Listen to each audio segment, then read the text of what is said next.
At Singhania Educational Institute, we're not just prepared for the future,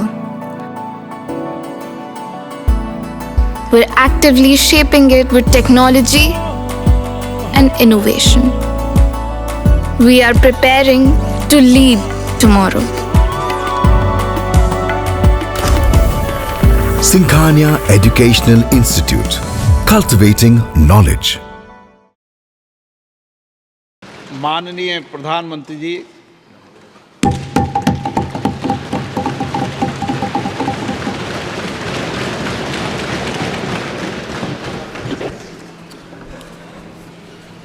आदरणीय अध्यक्ष महोदय, ये सदन का सौभाग्य है कि आप दूसरी बार इस आसन पर विराजमान हो रहे हैं। आपको और इस पूरे सदन को मेरी तरफ से मैं बहुत बहुत बधाई देता हूं।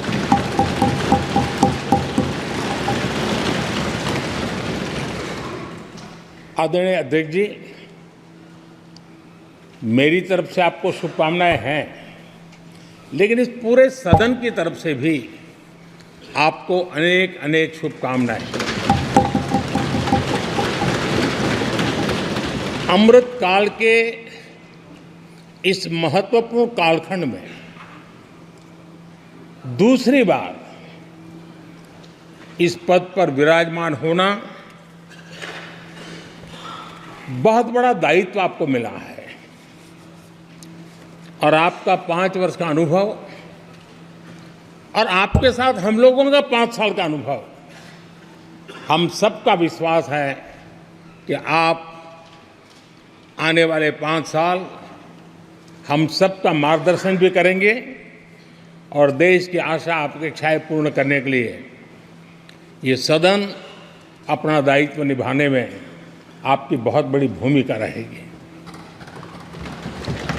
आदरणीय अध्यक्ष जी, हमारे शास्त्रों में कहा गया है कि विनम्र और व्यवहार कुशल व्यक्ति सफल सहज रूप से होता है और आपको तो उसके साथ साथ एक मीठी मीठी मुस्कान भी मिली हुई है। आपके चेहरे को ये मीठी मीठी मुस्कान पूरे सदन को भी प्रसन्न रखती है। मुझे विश्वास है आप हर कदम पर नए प्रतिमान, नए कीर्तिमान गढ़ते आए हैं। 18वीं लोकसभा में स्पीकर का कार्यभार दूसरी बार संभालना ये अपने आप में एक बड़ा नया रिकॉर्ड बनते हम देख रहे हैं। श्री बलराम जाखड़ जी वो पहले ऐसे अध्यक्ष थे जिन्होंने 5 साल कार्यकाल पूरा करके फिर दोबारा उनको स्पीकर बनने का अवसर मिला था। उसके बाद आप हैं जिन्हें 5 साल पूर्ण करने के बाद दोबारा इस पद पर आसीन होने का अवसर मिला। गत 20 साल का एक ऐसा कालखंड रहा है कि ज़्यादातर स्पीकर या तो उसके बाद चुनाव नहीं लड़े हैं या तो जीत करके नहीं आए हैं। आप समझ सकते हैं कि स्पीकर का काम कितना कठिन है कि उसके लिए दोबारा जीतना मुश्किल हो जाता है, लेकिन आप जीत करके आए हैं, इसके लिए एक नया इतिहास आपने गढ़ा। आदरणीय अध्यक्ष जी, इस सदन में ज़्यादातर हमारे सभी माननीय सांसद आपसे परिचित हैं, आपके जीवन से भी परिचित हैं और पिछली बार मैंने इस सदन में आपके संबंध में काफ़ी कुछ बातें रखी भी थी और मैं आज उसको दोहराना नहीं चाहता हूं, लेकिन मैं एक सांसद के रूप में और हम सभी सांसद के रूप में आप जिस प्रकार से एक सांसद के नाते काम करते हैं, ये भी जानने योग्य है और बहुत कुछ सीखने योग्य है। मुझे विश्वास है कि आपकी कार्यशैली एज ए सांसद भी हमारे जो फर्स्ट टाइमर सांसद हैं, हमारे युवा सांसद हैं, उनको जरूर प्रेरणा देगी। आपने अपने कार्यक्षेत्र में, संसदीय क्षेत्र में स्वस्थ मां और स्वस्थ शिशु एक कमिटमेंट के साथ जो अभियान चलाया है और सुपोषित मां, इस अभियान को आपने जिस प्रकार से अपने क्षेत्र में प्राथमिकता देकर के खुद को इन्वॉल्व करके किया है, वो वाकई प्रेरक है। आपने कोटा के ग्रामीण क्षेत्रों में हॉस्पिटल ऑन व्हील्स, ये भी एक मानव सेवा का उत्तम काम जो राजनीतिक कामों के सिवाय करने वाले कामों में आपने चुना है, वो भी अपने आप में गांव-गांव लोगों को स्वास्थ्य सेवाएं पहुंचाने में मदद कर रहा है।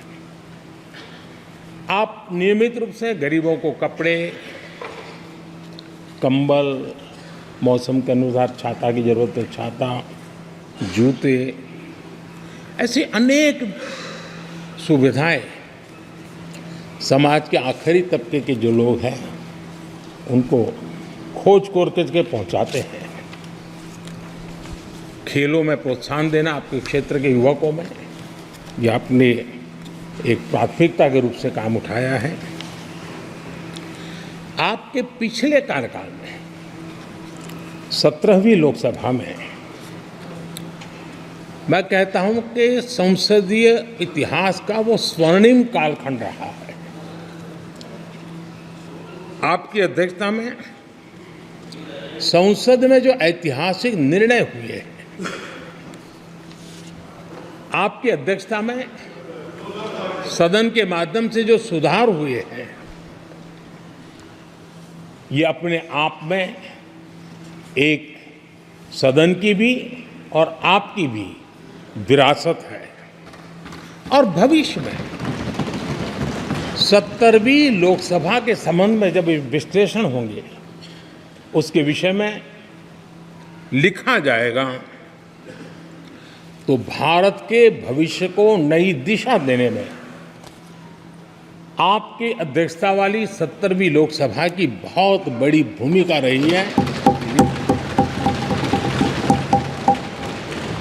आदरणीय अध्यक्ष जी, 17वीं लोकसभा में नारी शक्ति वंदन अधिनियम 2023, जम्मू कश्मीर पुनर्गठन विधेयक, भारतीय न्याय संहिता, भारतीय साक्ष्य बिल, भारतीय नागरिक सुरक्षा संहिता, सामाजिक सुरक्षा संहिता, digital personal data protection bill, मुस्लिम महिला विवाह अधिकार संरक्षण विधेयक, transgender persons protection of rights bill, consumer protection bill, direct tax, विवाद से विश्वास विधेयक, सामाजिक, आर्थिक और राष्ट्रीय महत्व के ऐसे कितने ही महत्वपूर्ण ऐतिहासिक कानून 17वीं लोकसभा में आपकी अध्यक्षता के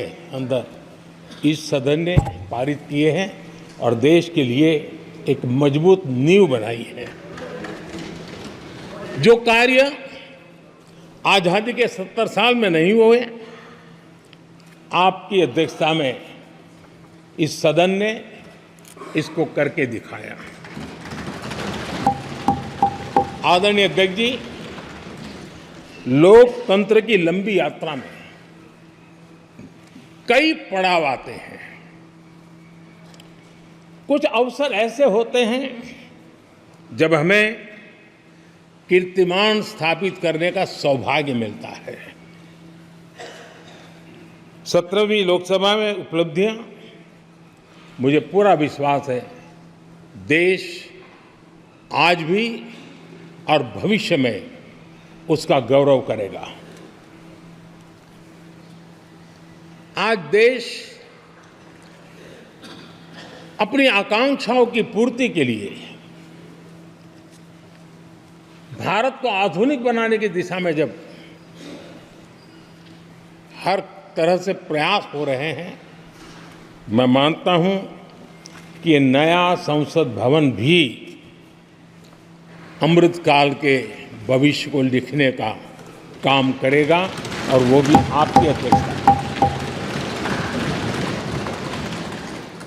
नए संसद भवन में हम सबका प्रवेश आपकी ही अध्यक्षता में हुआ और आपने संसदीय कार्यप्रणाली को प्रभावी और जिम्मेदार बनाने का कई महत्वपूर्ण फैसले लिए हैं और इसलिए लोकतंत्र को मजबूती देने में मदद मिली है। लोकसभा में हम पेपरलेस डिजिटल व्यवस्था से आज काम कर रहे हैं। पहली बार आपने सभी माननीय सांसदों को ब्रीफिंग के लिए एक व्यवस्था खड़ी की। इससे सभी माननीय सांसदों को भी आवश्यक रेफरेंस मटेरियल मिला। उसके कारण सदन की चर्चा अधिक पुष्ट हुई और ये आपका एक अच्छा इनिशिएटिव था जिसने सांसदों में भी विश्वास पैदा किया। हाँ, मैं भी कुछ कह सकता हूँ, मैं भी अपने तर्क दे सकता हूँ। तो एक आपने अच्छी व्यवस्था को विकसित किया है। आदरणीय अध्यक्ष जी, G20 भारत की सफलता के एक महत्वपूर्ण पृष्ठ है, लेकिन बहुत कम चर्चा हुई है, वो है P20। और आपके नेतृत्व में G20 देशों के जो पीठासीन अधिकारी हैं, स्पीकर्स हैं, उनका सम्मेलन आपकी अध्यक्षता में हुआ और अब तक P20 के जितने सम्मेलन हुए हैं उसमें ये ऐसा अवसर था कि दुनिया के सर्वाधिक देश आपके निमंत्रण पर भारत आए और बहुत ही उत्तम प्रकार के निर्णय उस समिट में हुए और उसने विश्व में भारत की लोकतंत्र की जो प्रतिष्ठा है उसको गौरव देने में बहुत बड़ा रोल अदा किया है। आदरणीय अध्यक्ष जी, ये हमारा भवन ये सिर्फ 4 दीवारें नहीं है। हमारा ये संसद 140 करोड़ देशवासियों की आशा का केंद्र है।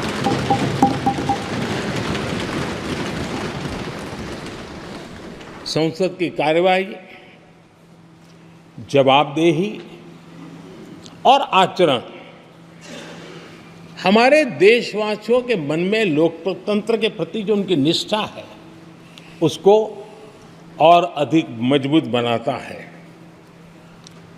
आपके मार्गदर्शन में 17वीं लोकसभा, उसकी प्रोडक्टिविटी 25 साल के हाईएस्ट लेवल पर 97% रही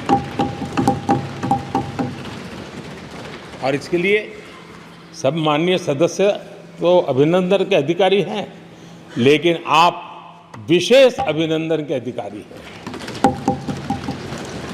कोरोना जैसे मुश्किल कालखंड में आपने हर सांसद से व्यक्तिगत फोन पर बात करके उनका हाल पूछा।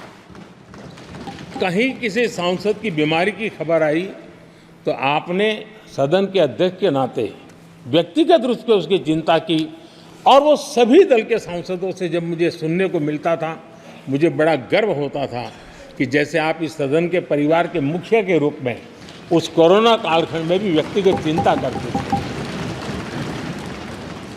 कोरोना काल में भी आपने सदन का काम रुकने नहीं दिया।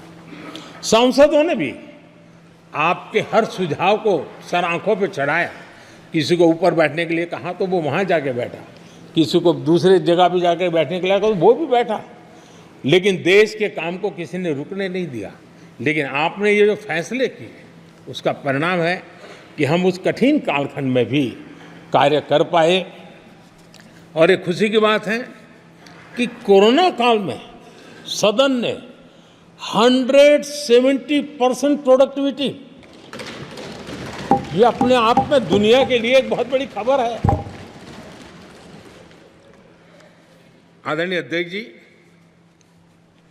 हम सब चाहते हैं कि सदन में आचरण, सदन के नियमों का पालन हम सब करें, और आपने बड़े सटीक तरीके से, संतुलित तरीके और कभी कभी कठोरता के साथ भी फैसले लिए हैं। मैं जानता हूं कि ऐसे निर्णय आपको पीड़ा भी देते हैं, लेकिन सदन की गरिमा और व्यक्तिगत पीड़ा के में आपने सदन की गरिमा को पसंद किया और सदन की परंपरा को बनाने का प्रयास किया। ये साहसपूर्ण काम के लिए भी आदरणीय अध्यक्ष जी, आप अभिनंदन के अधिकारी हैं। मुझे विश्वास है आदरणीय अध्यक्ष जी, आप तो सफल होने ही वाले हैं, लेकिन आपकी अध्यक्षता में ये 18वीं लोकसभा भी बहुत सफलतापूर्वक देश के नागरिकों के सपनों को पूर्ण करेगी। मैं फिर एक बार आपको इस महत्वपूर्ण दायित्व के लिए और देश को विकास की नई ऊंचाइयों पर ले जाने वाले इस सदन की अध्यक्षता के लिए हृदय से बहुत बहुत शुभकामनाएं देता हूं, बहुत बहुत बधाई देता हूं।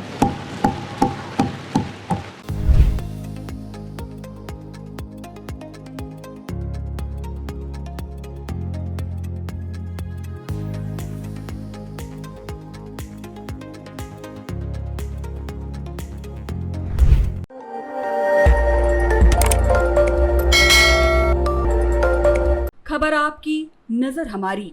देखते रहिए आई इंडिया।